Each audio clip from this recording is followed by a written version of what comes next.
ওইখানে কোনো ধর্ষণের ঘটনা ঘটেছে এরকম একটা তথ্য পাচ্ছি। না, এটা সিম্পল, এটা জাস্ট এক্সাজারেশন, অতিরঞ্জন এবং প্রোপাগান্ডা। কি হয়েছে একটু বলবেন কাইন্ডলি? ওই যে একটু সম্পত্তি টম্পত্তি নিয়ে আগের ঝামেলা ছিল, এগুলো থেকে টুকটাক ব্যাপার স্যাপার হয়েছে আর কি। বাট যেভাবে যেভাবে আপনাদের কাছে এটাকে ফোকাস করা হয়েছে, নট দ্যাট। আচ্ছা আচ্ছা আচ্ছা, না এখানে তো বলছে এনসিপিতে ভোট, এনসিপির শাপলাকলিতে ভোট দেওয়ার জন্য এগুলো করা না হয়েছে। না, ওগুলো অল দিস এগুলো প্রোপাগান্ডা, এক কথায় জাস্ট একটু বুঝে নিতে ভালো হয় আর কি। আচ্ছা আচ্ছা, আপনারা কি এক্সাজারেশন।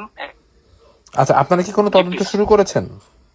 হ্যাঁ, আমরা আমাদের চেক হয়েছে, ক্রস চেক হয়েছে, ভালো করে স্ক্রুটনাইজ করা হয়েছে। ওখানে আরো সিনিয়র লেভেল অফিসাররা আসছে। ওই ওই আর কি, আমরা এটা আপডেট দিচ্ছি ফার্স্ট থেকে লাস্ট পর্যন্ত, আরো 2 ঘন্টা আগ থেকে। জাস্ট এটা এক্সাজারেশন, অতিরঞ্জন, আপনার প্রোপাগান্ডা, ওই যে দৃষ্টি আকর্ষণের জন্য আর কি। হ্যাঁ, এটাকে ইয়ে করার জন্য আর কি, ইস্যু করার জন্য। Just they are trying. ওকে ভাই, থ্যাংক ইউ ভাই, সালামালাইকুম। জি জি, জাস্ট